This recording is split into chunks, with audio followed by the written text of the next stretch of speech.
안녕하십니까. 예사랑교회 김경준 목사입니다. 오늘은 모세의 분노라는 제목으로 말씀을 드리겠습니다. 본문은 민수기 20장 1절에서 12절입니다. 민수기 20장 1절에서 12절 제가 봉독하겠습니다. 정월에 이스라엘 자손 곧 온 회중이 신 광야에 이르러서 백성이 가데스에 거하더니 미리암이 거기서 죽음에 거기 장사하니라. 회중이 물이 없으므로 모여서 모세와 아론을 공박하니라. 백성이 모세와 다투어 말하여 가로되 우리 형제들이 여호와 앞에서 죽을 때에 우리도 죽었다면 좋을 뻔하였도다. 너희가 어찌하여 여호와의 총회를 광야로 인도하여 올려서 우리와 우리 짐승으로 다 여기서 죽게 하느냐. 너희가 어찌하여 우리를 애굽에서 나오게 하여 이 악한 곳으로 인도하였느냐. 이곳에는 파종할 곳이 없고 무화과도 없고 포도도 없고 석류도 없고 마실 물도 없도다.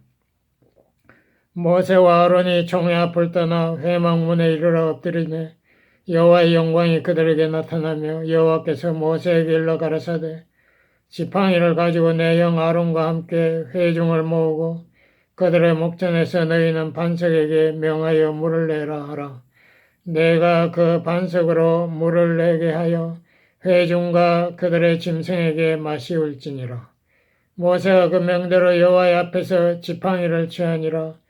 모세와 아론이 총회를 그 반석 앞에 모으고 모세가 그들에게 이르되 패역한 너희여 들으라.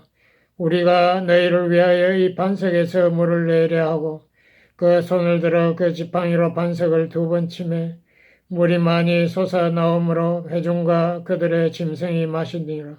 여호와께서 모세와 아론에게 이르시되 너희가 나를 믿지 아니하고 이스라엘 자손의 목전에 나의 거룩함을 나타내지 아니한 거로 너희는 이 총회를 내가 그들에게 준 땅으로 인도하여 드리지 못하리라 하시니라. 아멘. 먼저 이 말씀의 배경을 조금 설명해 드리면요.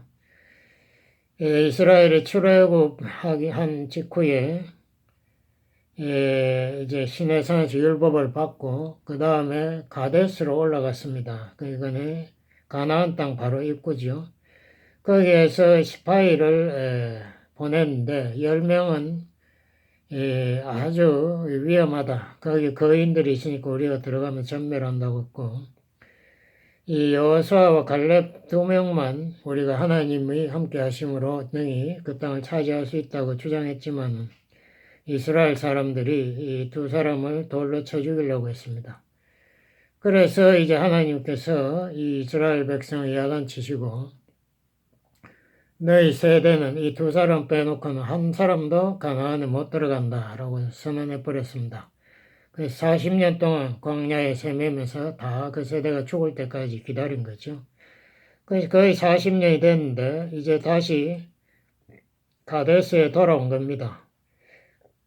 그런데 1절에 보면은 모세의 누님인 미리암이 이제 나이가 많으니까 아마 126세 정도 되지 않았나 심정한데요. 미리암이 먼저 죽어버렸습니다. 그래서 여기 장사했다는 간단한 한마디가 있고 거기에 대해서 백성이 울었다든 고겠다든가 뭐 이런 말 한마디도 없어요. 그 다음에 2절에 보니까 이 물이 없어서 백성들이 모세에게 불평했다 이렇게 나옵니다. 우리를 광야로 끌어내셔가지고 우리를 광야에서 다 죽게 한다고 모세를 공격한 거죠. 물이 없는 사건은 이게 2번째입니다. 첫 번째는 출애굽기 17장 1절에 보면은 거의 40년 전에 이 시내산에 가까이 왔을 때 르비딤에서 물이 없었습니다. 그래서 백성들이 모세에게 불평했고 하나님을 시험한다라고 야단 맞았지만은 하나님이 모세에게 지팡이로 그 반석을 쳐라 해서 반석에서 물이 나왔었습니다. 근데 지금 40년이 거의 지난 후에 다시 가데스에서 이 사건이 반복된 거죠.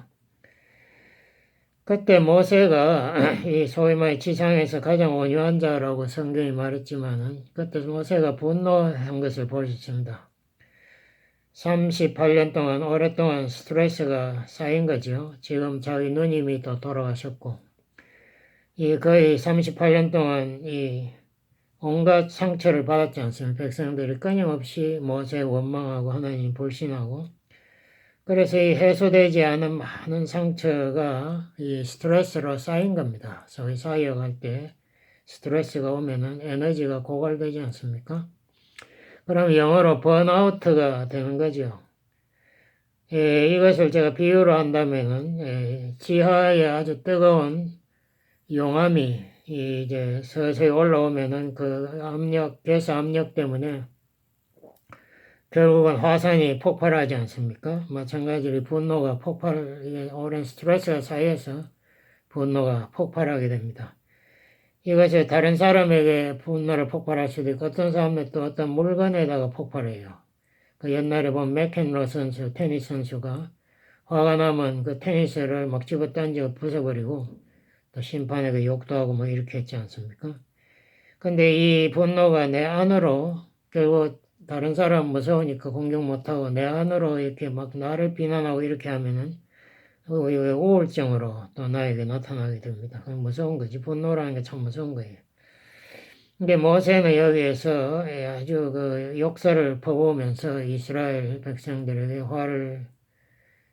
분노를 표출하고 또 반석을 지팡이로 휘둘러서 2번이나 때리고 이렇게 했습니다. 그래서 이게 다 번아웃에서 온 것이 아닌가 저는 그렇게 짐작하는데요.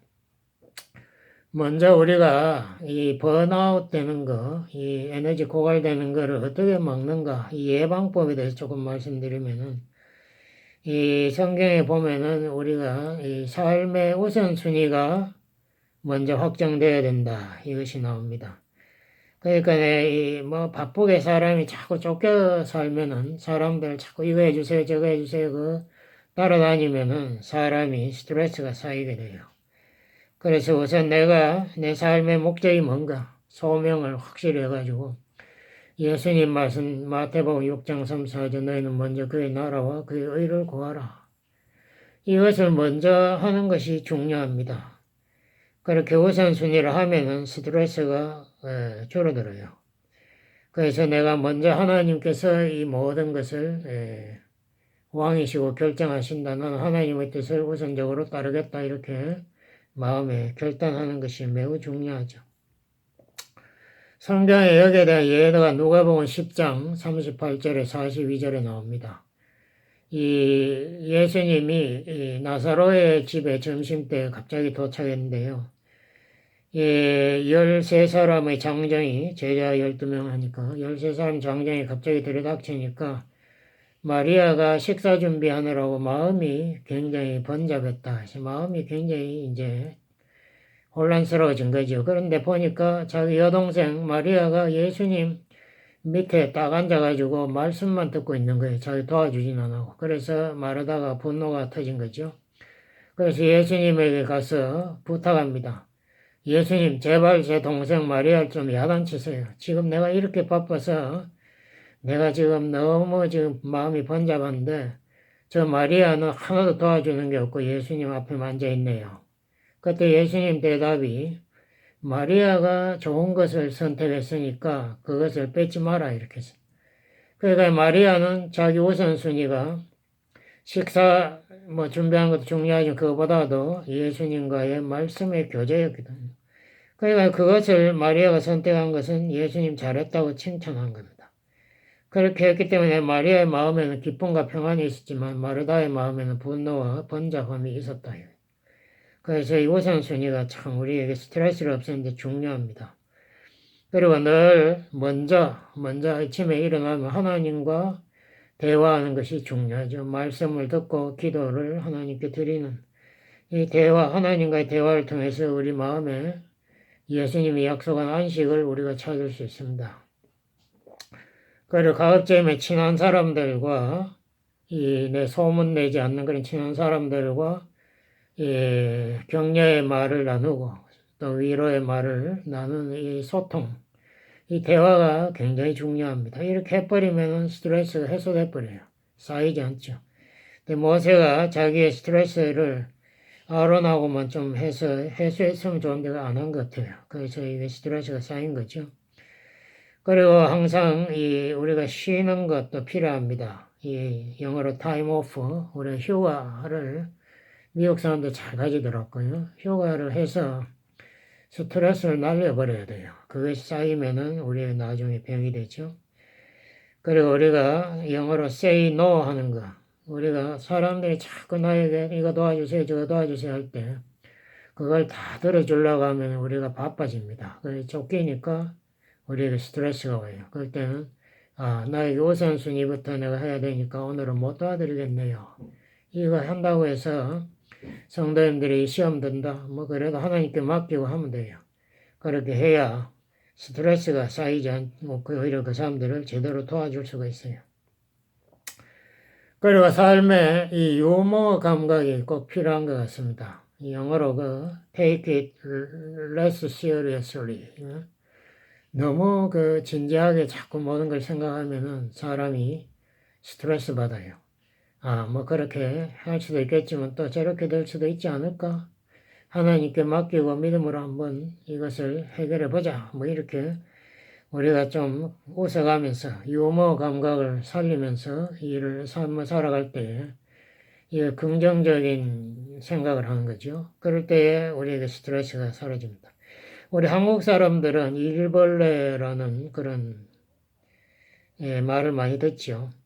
왜냐하면 우리는 뭔가가 성취해야 되고 성공해야 내가 사람들에게 인정받고 가족, 친척들에게도 인정받는다는 이런 생각이 머릿속에 꽉 들어있어요.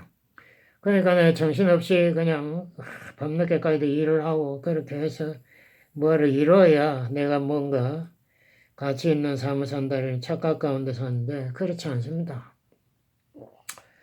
우리 시편 23편 1절을 봐도 여호와는 나의 목자시니 내게 부족함이 없다라고 다윗이 말했듯이 나와 하나님과의 관계, 그 사랑의 관계가 지속되는 그 안에 내가 모든 행복과 나의 만족과 그 성취감이 있는 거지요. 내가 하나님의 사랑의 대상이다. 이건 너무나 우리에게 감격스러운 거고 감사한 일이요.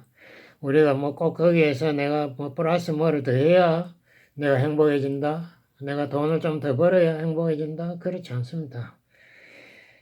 그래서 우리가 이 번아웃을 우리가 예방하는 것이 꼭 필요합니다. 모세는 20장 8절에 보면은 하나님이 이렇게 말했어요. 너는 반석에게 말해야 되고 다시 말해 물을 달라고 말하면 반석이 너에게 물을 흘려내려 줄 것이다 라고 하나님이 약속했는데도 10절에 보면은 모세는 반석에게 말하지 않고 회중들에게 자기의 분노를 폭발시킵니다. 패역한 너희여, 패역하다 영어로 rebel, 이 반역자들 뭐 이런 뜻인데요. 이 악한 너희들아 뭐 이렇게 되는 거죠. 우리가 이 반석에서 물을 내려. 이 물을 내는 거는 모세나 아론이 하는 게 아니고 하나님이 하는 건데 우리가 이 반석에서 물을 내줄까? 뭐 이 자체가 굉장히 교만하고 정말 하나님을 중심적인 말이 아니죠. 그러고 나서 또 모세가 지팡이로 반석을 탁 때렸습니다. 이거는 옛날에 40년 전에 처음 물이 없었을 때 모세가 하나님 모세에게 반석을 치라고 하니까 그때 쳐서 물이 나왔는데 그걸 기억한 거겠죠. 그러니까 옛날에 했던 그 방식대로 또 한번 해서 먹겠다는 거죠. 또 반석에 물을 쳤는데 안 나오니까 또 쳤습니다. 그러니까 물이 확 쏟아져 나왔다 이거죠. 이거를 가지고 시편 106편 33절에서 이렇게 말합니다. 모세가 망령된 말을 반석에게 했다. 이 망령되다 영어로는 rash word, 그 성급한 말을 내뱉었다. 그 잘못했다 이렇게 시편이 지적하고 있습니다. 이것이 우리가 분노할 때 이런 실수를 하는 거 아니겠습니까? 번아웃돼서 모세가 이성을 잃어버린 거죠. 그리고 이 늙은 사람들은 과거의 경험에 굉장히 의존합니다. 옛날에 했다니까 이렇게 됐고 그렇게 하면 안 돼. 이렇게 그 젊은 사람들에게 아주 자기가 무슨 하나님처럼 그렇게 이야기한 그런 노인들이 얼마든지 있죠. 그러니까 옛날의 경험에 너무 의존하는 이것이 참 위험한 겁니다. 그러니까 하나님 말씀이 말하라고 이렇게 했는데 한국말은 명령하라고 했지만 히브리어는 그냥 말하라고 해요. 말한다는 기도한다는 거죠. 예수님 기도하듯이 반석에게 기도하면 말하면은 반석이 물을 내어줄 것이다. 이렇게 하나님 말했는데도 과거 경험에 의지해서 반석을 내리친 거예요. 이렇게 하나님께 불순종한 모세의 잘못에 인해서 모세는 실격됐습니다. 근데 그것을 이야기하기 전에 제가 이 메시아 예표의 개념을 또다시 설명을 좀 드리고 싶은데요. 예표라는 것은 손가락으로 미리 가리키 영어로 포인터. 구약에서 신약의 사건, 메시아에 대해서 미리 가리킨다. 그걸 예표라고 그러는데요. 메시아를 미리 가리킨다. 그 사도 바울이 고린도전서 10장 1절에 4절에서 이 출애굽에서 후에 이 광야 사건이 바로 메시아를 가리키는 예표적 사건들이라고 해석하고 있습니다. 그래서 이 고린전 10장을 참고해서 제가 조금 해석하면요. 이스라엘이 처음에 모세를 따라서 구름 기둥, 불 기둥을 따라가고 또 홍해를 건넌 것을 세례의 예표라고 사도 바울은 이야기합니다. 그러니까 이렇게 구름 기둥 따르고 홍해를 걷는 것이 모세의 믿음과 연합했다. 뭐 이러한 뜻으로 바울은 해석합니다. 그 연합했다는 이것이 세례의 참 의미가 되겠습니다. 그래서 오늘날 성도들이 세례받는 것은 우리가 믿음으로 예수님의 죽음과 부활에 연합한다는 그런 뜻으로 세례를 받는 겁니다. 그리고 또 이 광야에서 매일 하늘에서 오는 신령한 식물을 먹었다.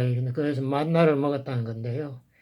이 만나가 바로 예수님의 몸을 예표한다는 거죠. 그래서 예수님이 요한복음 6장에서 그렇게 말했죠. 하늘로 오신 자기의 몸, 그게 바로 만나고 그게 바로 생명의 떡이다. 이렇게 말했습니다.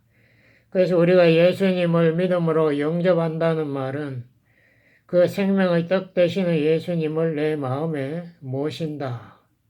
그 만나를 먹는다는 그 예표적인 행위가 바로 이 뜻을 의미한다는 거죠. 그래서 오늘날 성도들은 이 성찬식을 행할 때 떡을 나누어서 먹지 않습니까? 그 예수님의 몸을 우리가 영적으로 마음에 모셨다는 그것을 상징하는 그런 행사가 되겠습니다. 또 바울은 이 반석에 대해서 신령한 반석을 쳤다라고 이렇게 함으로써 이 반석이 바로 그리스도의 몸이고 지팡이로 쳤다는 것은 그 그리스도의 몸을 십자가에 못 박았다는 것으로 해석하고 있습니다. 그리고 거기에서 반석에 신령한 음료가 나와서 마셨다. 이것은 반석을 쳤을 때에 반석에서 그리스도에게서 신령한 음료, 즉 성령이 생명수가 쏟아져 나왔다. 이렇게 해석하는 거죠. 그러므로 이 반석을 모세가 2번을 쳤다는 것은 이건 아주 불경한 이야기입니다. 왜냐하면 히브리서도 말하지만 예수님 한 번 죽음으로 우리의 모든 죄 문제가 해결됐는데 예수님을 또 십자가에 못 박으려고 하는 이러한 행위는 굉장히 하나님의 거룩을 해방하는 잘못된 행동입니다. 그래서 하나님께서 2번째는 반석에게 그냥 요구하라. 기도하듯이 요구하면 되는데 그걸 다시 침으로써 십자가에 두어 못 박는 그런 잘못된 예표의 행사를 모세가 했기 때문에 하나님이 모세를 벌하신 겁니다. 그래서 이제 모세가 가나안에 이스라엘 백성이 끌고 가는 그 지도자의 역할에서 실격해버렸다 이거죠. 여기에 대해서 어떤 분들은 그렇게 해석하는 사람이 있어요. 우리가 예수님 믿을 때 영생 받았는데 우리가 믿음을 포기하거나 믿음을 우리가 더 이상 믿지 않게 되면은 영생을 잃어버릴 수 있다라고 오늘 아침에도 어떤 목사님이 라디오 들으니까 그런 설교를 하더라고요. 근데 이거는 우리가 전반적으로 알려진 그 성경 해석과는 다릅니다. 성경에서는 요한복음 10장 28절 29절 대표적인 구절인데요.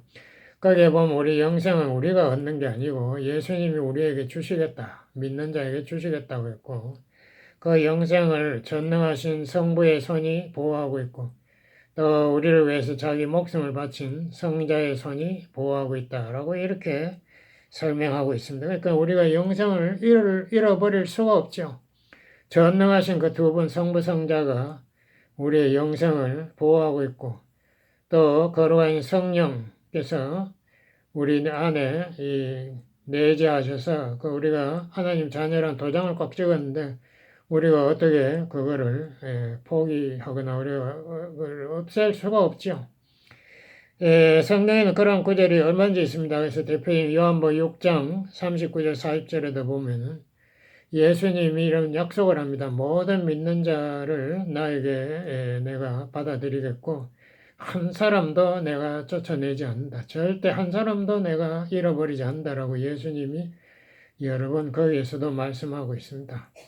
그래서 우리가 요한복음 3장 16절 같은 그런 말씀 누구든지 저를 믿으면 그래서 누구든지 저를 믿으면 영생을 얻으면 그 다음에 믿음을 잃을 수 있다가 아니라 영생을 소유했기 때문에 절대 하나님의 자녀가 되는 거고 믿음을 잃을 수가 없다. 이것이 우리 기독교의 정통적인 교리입니다. 그래서 이 개신교의 아주 대표적인 신학자 칼빈, 우리 개신교는 대부분 칼빈의 신학을 따르는데요. 칼빈의 구원론 마지막에 보면 5번째 보면은 이 성도의 견인이라는 그런 말을 한다. 영어로 perseverance of saints.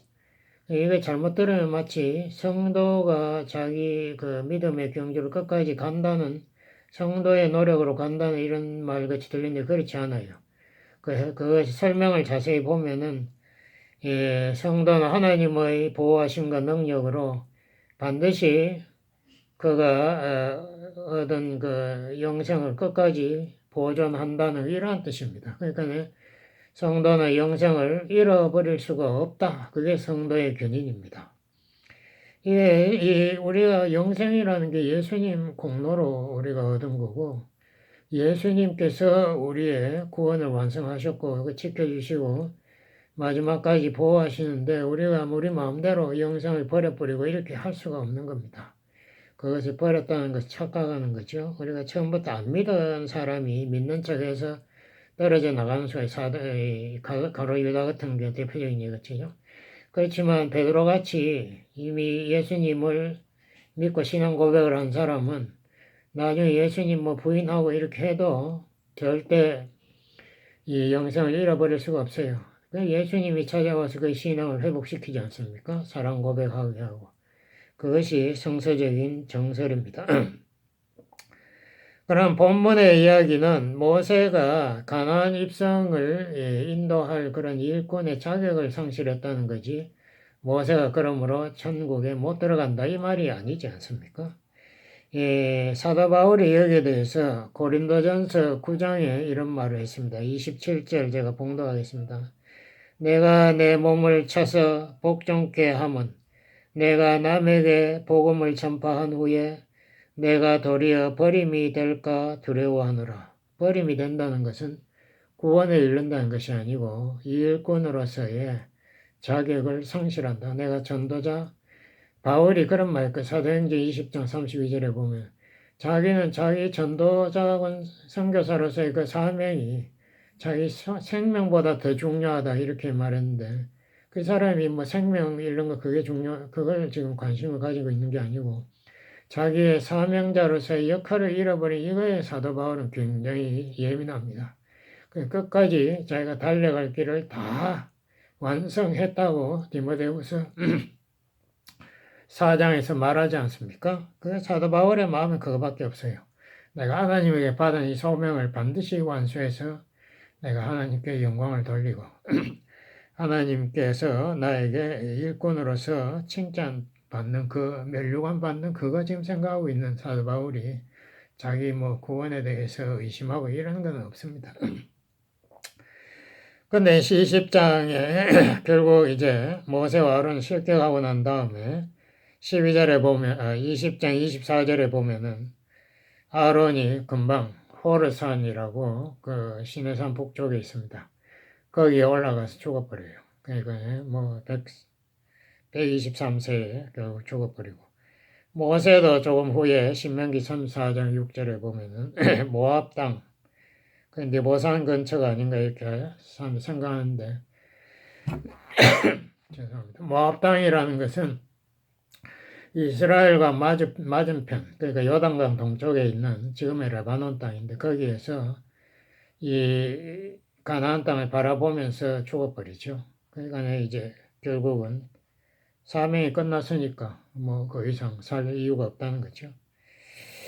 자, 이러한 우리가 본문의 내용을 보면서 우리가 경고랄까 하나의 충고를 받아야 됩니다. 그게 뭔가 고린도전서 10장 12절에 이렇게 말씀했습니다. 누구든지 선줄로 생각하는 자는 넘어질까 조심하라. 참 이게 굉장히 심오한 말씀이다.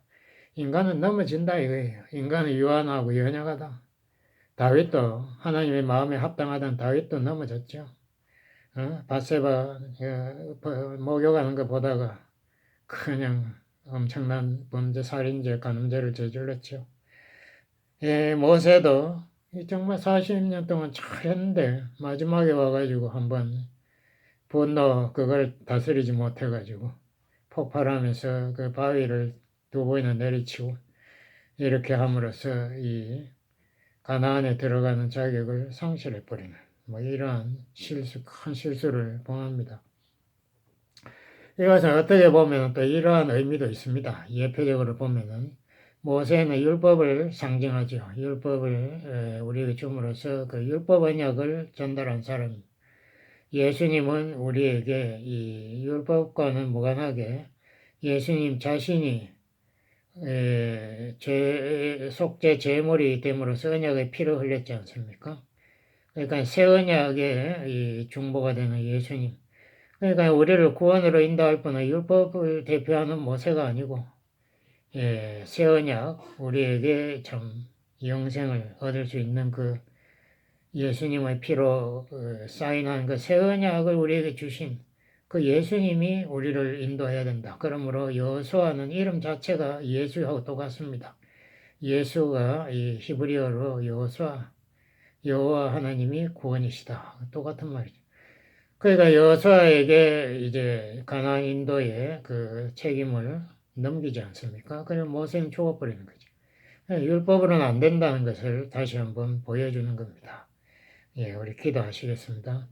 아버지 하나님, 우리가 모세 하나님의 참 구약의 최고의 하나님의 일꾼이고 이제 또 결국은 쓰러지는 것을 우리가 보면서 우리 자신이 늘 경계하고 내 자신을 경계하고 세상의 유혹을 경계하여 우리는 마지막까지 성공적으로 달려가는 믿음의 용사들 다 만들어 주시옵소서. 예수님 이름으로 기도드렸습니다. 아멘.